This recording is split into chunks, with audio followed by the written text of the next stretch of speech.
What up, guys? It's Chris, and today we're going to talk about the list that nobody really needed. I miss being a roadie so much that I decided to make a list about it. The top 10 things you would need as a roadie on tour. This is more specifically geared towards the lighting and video technicians, as that's what I've had prior experience with in my life. So let's get into it. Let's start with number 10. I would say that would be show specifics. Whether you're a lighting tech, a video tech, a lighting designer, an engineer, you got to have what you need for that gig. Whether that's camwalk tees, extra fiber, if you have fixtures with True One or PowerCon, make sure you have both flavors of new connectors to put on.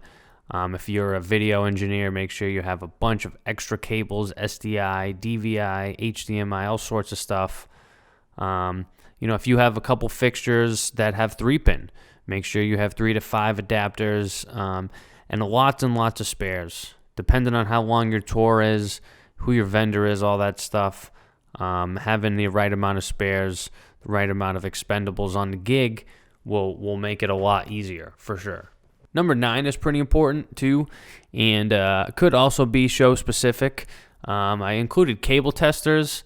The ones I have in the pictures, that's an old stage pin cable tester. The one in the middle, has network, speak on, I think 3-pin, 5-pin, all sorts of stuff.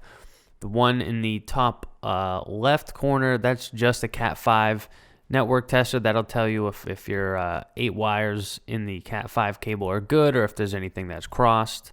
There's a Q box down there too, which is a little tester / speaker. There's also a tone generator too, so you could test XLR to and from. You could plug in your time code lines and listen to that. You could plug in your embedded audio or your audio lines, your comm lines. We also have BNC to XLR adapters where if you were running embedded audio over an SDI line, you could just adapt to that and plug in and test your embedded audio. Q-boxes are really awesome and worth their weight in gold, if you ask me. And just a classic multimeter. If you're going to be working in any form of the stage, you should really have a basic understanding of electricity, and you should understand how to use a multimeter. And you could be dealing with motors and you could get the wrong voltage. You could be dealing with backline equipment and, your guitar, you wouldn't want to plug in anything to 208. Just general common knowledge like that will just keep you a lot safer on the stage and make you more valuable if you know how to deal with things like this. Number 8 was kind of a game changer for me when I invested in it. I personally invested on the harness on the left. I got that from holsterguy.com, funny enough. And, if you're a touring guy or gal and running around with a radio on your belt, and a C-wrench and your phone and a couple other things in your pass, that could weigh you down. And I don't like to be adjusting my pants all day. I like to keep my belt as light as possible. I like to carry as little as possible. So having the radio kind of slung over my shoulder there is a huge weight off of my pant line, which is incredible. I've also seen a lot of my friends go to the Conterra chest plates. I think they're a little much for me. They do get to hold a lot more. There's that big old pouch in the front. The radio is on the left side. I've seen people clip their passes right to it. I've seen people carry all sorts of wild shit in there.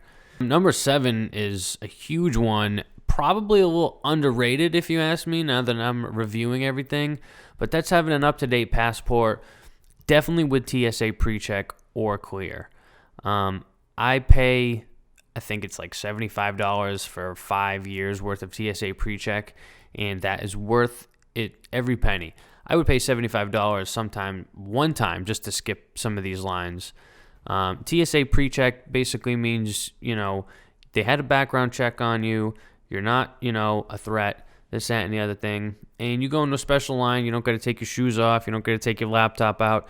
Usually there's less people. And it makes for a better traveling experience 9 times out of 10.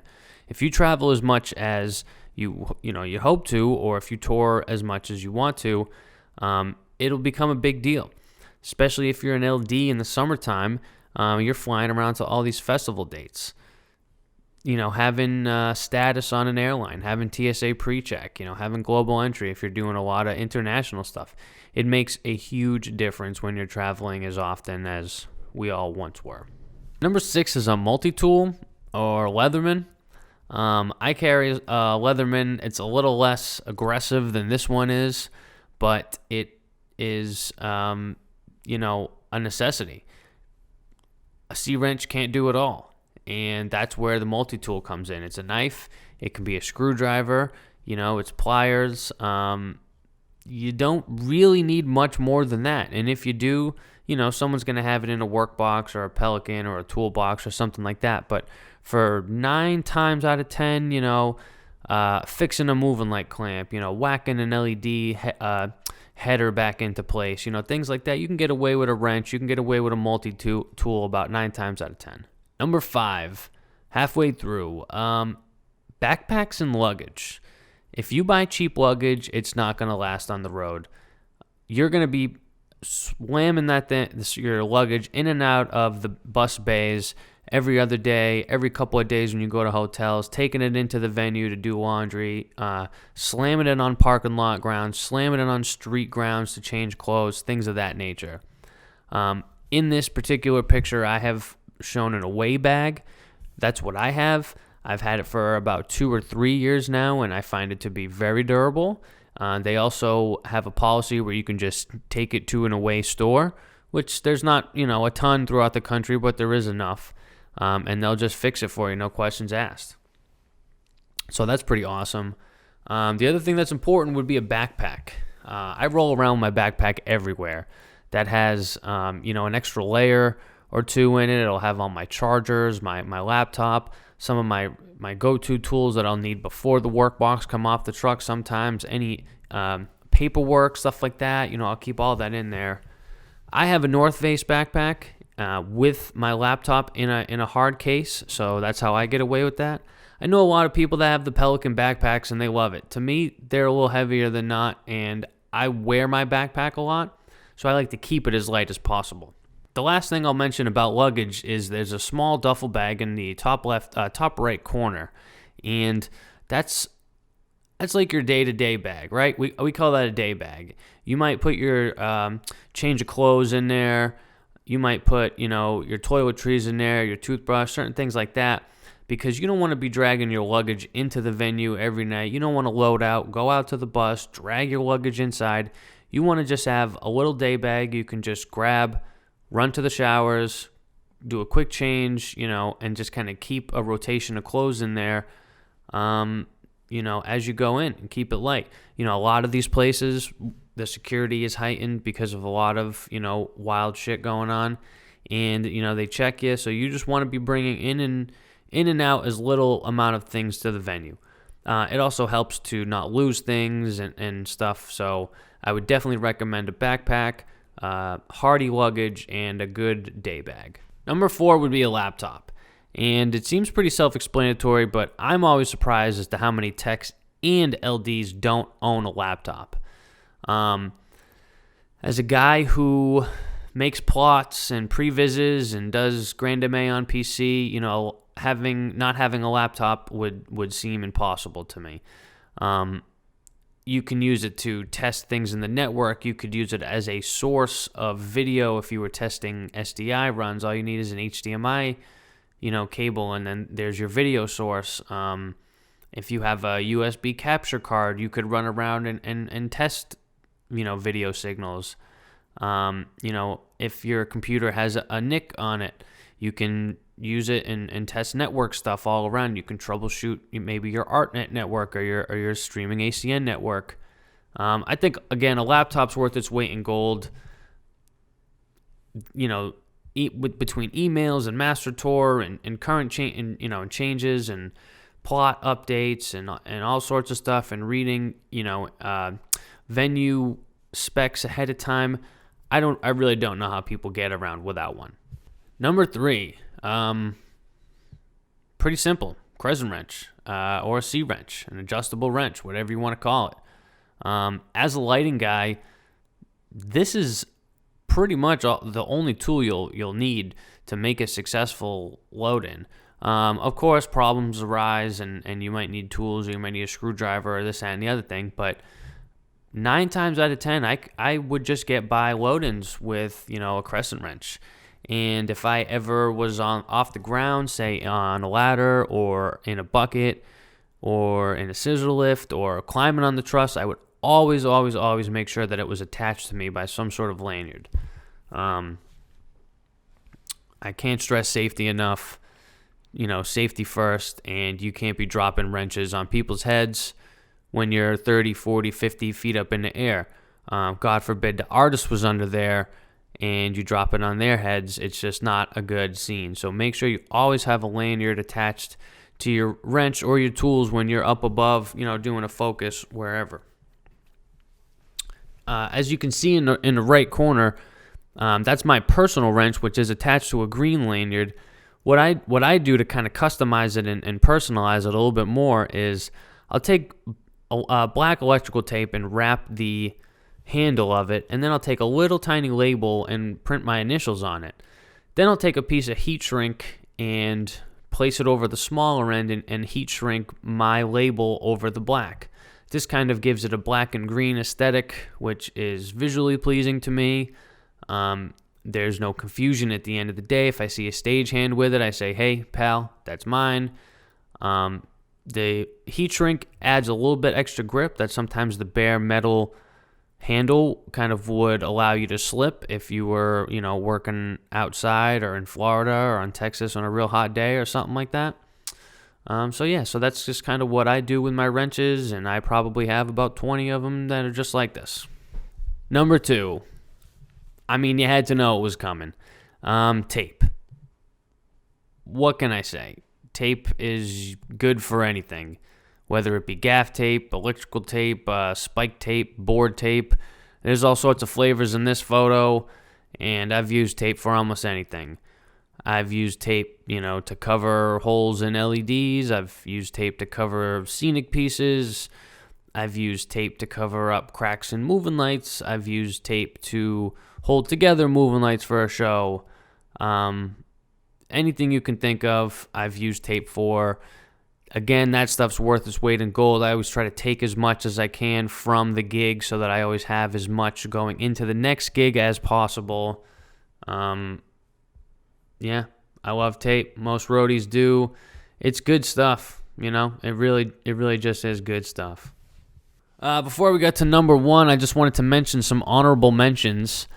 The first thing would be a USB to Cat 5. So most current laptops don't have a NICs on them, and that's kind of a problem if we're trying to troubleshoot networks and things. I would say I've probably bought about 30 of these in my lifetime, just between losing them or breaking them or using them. The USB to Cat 5s are, again, worth their weight in gold. They're about $15 on Amazon, and they have gotten me out of a lot of problems. Directly under that would be a Sabrent 4-port USB, expansion 4-fur type deal. I use these a lot in media servers when you have to plug in, KVMs or media or hard drives or, a bunch of things like that. I'll usually just kind of plug one of these in the front and then all the, peripherals and stuff into this, and it's pretty great for that. The other thing that I'll do is I'll put a bunch of the really thin flash drives in there, and I'll back up my show files with the, 4 times. There's really nothing like having a hammock. If it's a nice day, you can post up in the truck. Maybe if you're at a festival or something like that, you can post up underneath the stage.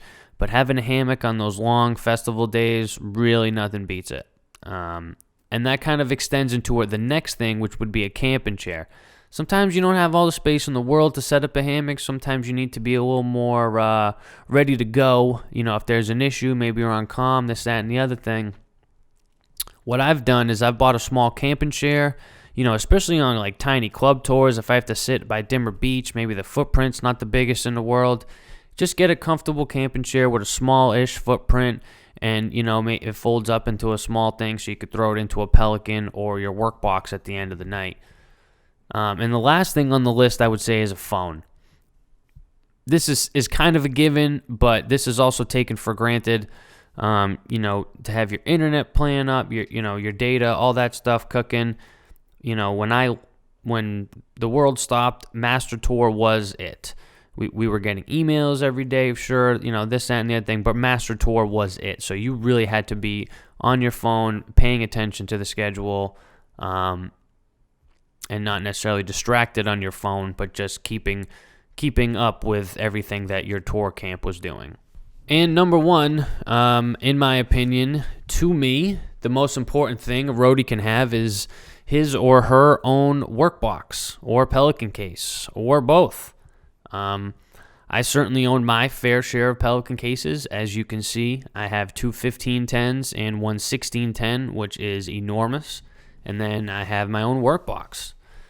It's a 4-drawer, well, technically it's a 5-drawer work box, but it's a 4 wooden drawer work box with a 6-space rack mount,